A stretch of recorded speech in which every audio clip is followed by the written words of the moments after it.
a filmmaker from Israel, we've had filmmakers from Mexico, we've had filmmakers from Canada, but we tend to get filmmakers from states that are largely rural who make movies that tend to be about those kinds of things.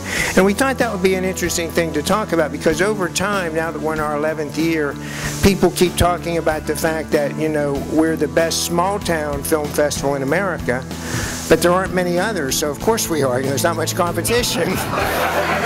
So we're in first place in a very small race. But you know, we do, and those of you who've been to big film festivals like, you know, South by Southwest or the Nashville Film Fest, with those, realize they're very different from our festival.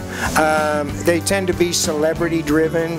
They tend to have the sort of economics of purchasing films and things like that involved. And just regular people just don't get a chance to talk to filmmakers and sort of hang out and build relationships and stuff.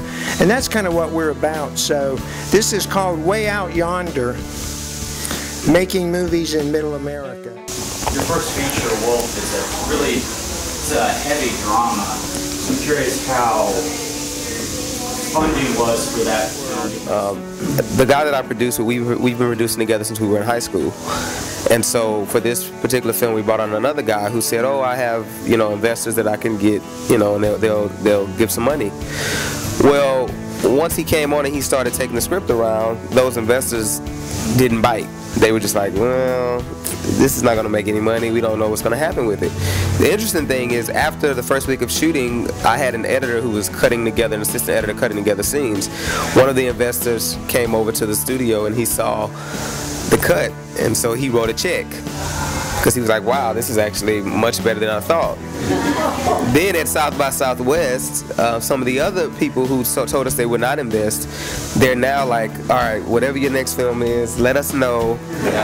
And we have a check ready for you. Just get a script together and we're ready to shoot. And so, I mean, you're right. It's like, it was really difficult because they looked at the film and they were like, "Well, what's going to happen with it? We don't think it's going to go theatrical. We don't know if people are going to buy it on DVD.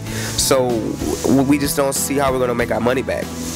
But once the film has proven itself, and it hasn't even made any money yet, it's just the fact that it's a good movie, I guess, I don't know. But, you know, now we have people sort of biting around, you know. I'm getting calls and emails from other investors who are now saying, "Hey, we have a check for you here. What's the next project? What are you doing next?" But it's, I mean, quite honestly, I knew from the beginning that we were going to end up funding the film ourselves. And literally, I'm saying, maxed out credit cards to make the film happen. And when we went into production, we didn't have all the money. I mean, we didn't know how we were going to pay everyone. The first week was covered, but then after that, we were like, I don't know what we're going to do. Hopefully they don't get mad if we tell them we can't pay them, you know.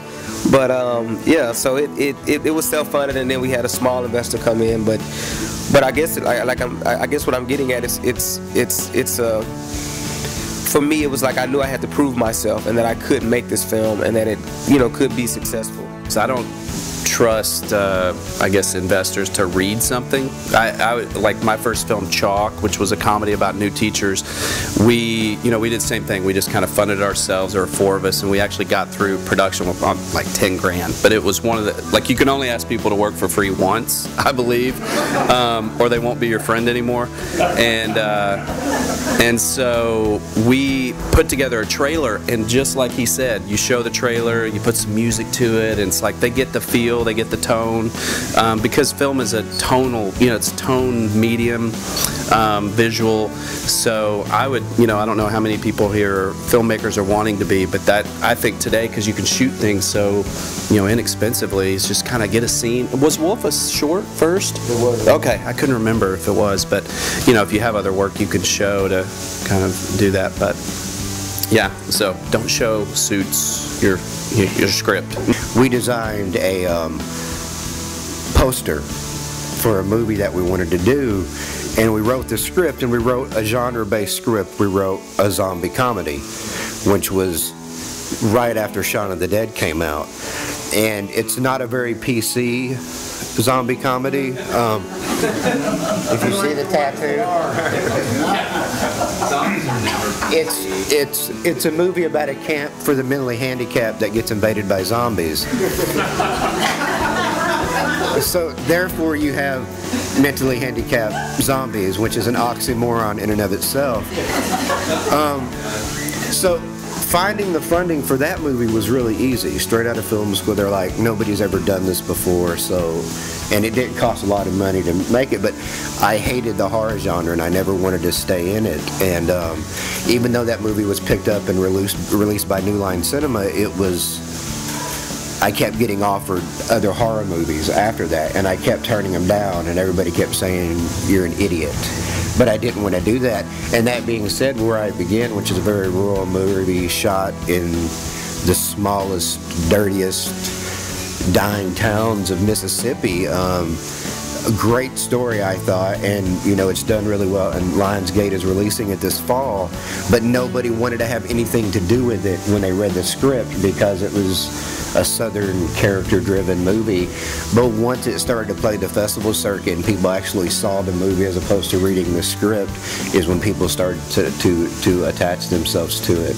My first film, we made it with a friend who had made a lot of money really quickly, and he wanted to make a film. So he put up the money, and we wrote the script together, and he acted in it. So he played the main character. So it was kind of an incentive for him to fund it.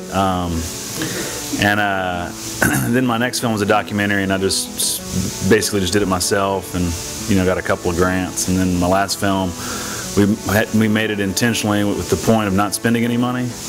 And so we spent about 3 months shooting it, here and there, several days a week. And so we didn't spend really much money at all, just people's time, which is the same idea.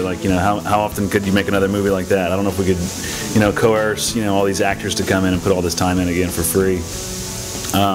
They weren't even actors. It was mainly people from my hometown who just were interested in being in a film. So we made a script that we could shoot with a crew of 3 and actors that weren't really actors and that kind of thing. And then my next film we're trying to raise a lot of money for, and that's it's not a genre movie. And so trying to base it on maybe a couple of actors who might have some draw. So if a couple of actors can help to raise the budget, that's a good thing. And then also just my previous track record and the producer's track record. So kind of using those as ways to raise the money. But yeah, raising money for a film that's not a genre movie is going to always be some kind of trick. All these guys are teachers, which means that they get paychecks. And that's very, very important. The independent filmmaker who somehow thinks that the money's going to flow in is going to be working in Walmart in a few years. And that's the one reality that I think aspiring filmmakers sometimes don't get, is the whole financial dynamic. And unless you have a rich family or you find a rich patron, it's tough.